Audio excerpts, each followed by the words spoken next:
wako all over dunia mzima. Hata wakisema sava iko China na bado China wanalala, jenzi yako China itafunguliwa huko. Huko China jenzi yako sava itafunguliwa huko, Mr. Speaker. Hatuna doubt. Na Ruto mwenyewe alijikaranga akasema ya kwamba ati akishindwa hawezi hand over kwa watu wenye hawana agenda. Agenda yetu ya kwanza ni Ruto must go. Hiyo ndio agenda ya kwanza. Hiyo tu. Agenda ingine wananchi tukishaingia kwa ofisi ndio tunapanga education ikuwa sawa, SHA tutoe, NHIF irudi, mambo ya walimu kukula mayai kwa wazazi tutoe, education kwa irudi. Tunajipanga sisi wenyewe, sisi kama watu wa opposition. Mambo ya kuja kutuambia ati sisi hatuna agenda, yeye alikuwa na agenda, alifanya hii agenda. Na Mr. Speaker, mtu yoyote hata Ruto akibadilisha chama, akuje na chama ambayo imeandikwa matawi, na wewe usimame na hiyo chama, bora tuone tu party leader wako ni Ruto nyumbani. Nyumbani. Hata ukiwa na manifesto kiwango gani, venye party leader wako ni mwizi na ni mkora, pia wewe utakuwa mwizi na ni mkora.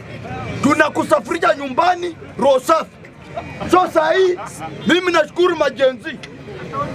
Uwezi iba kura ya majenzi, uwezi. Na tutamake sure every polling station tuko TikTok live, tuko Instagram live. Hata akizimisha Citizen, hatuna haja na Citizen. Sahi watu hawana haja na Citizen, wanaingia kwa hizo online, wanaona maneno venye inaendelea. So Ruto chuma yake iko motoni. Na Ruto haja kunitumia watu wanitafute tuongee na wewe. Naongea na wewe nini? Nini naongea? Mimi nitakuongelea 2027 nikikupeleka nyumbani. Na ukifika nyumbani Sogoi, mimi ndio nitakuwa mtu wa kwanza kuandika petition nipeleke kotini ushikwe, ukuwa arrested. Mimi sikubembelezi kwa sababu umeharibu nchi, uchumi umeharibika. Kazi yako ni kutenga.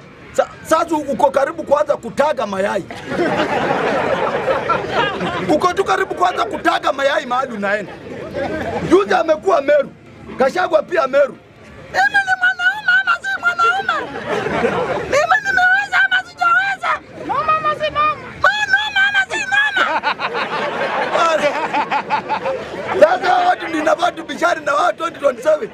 Hawa watu ndanyorosha. Ruto 2027 mimi wale watu wakaapa kwa serikali, kuleni mkijua 2027 tunawaajiri kazi.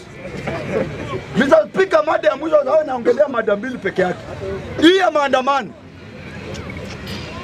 Wale vijana wametangaza wanaenda maandamano.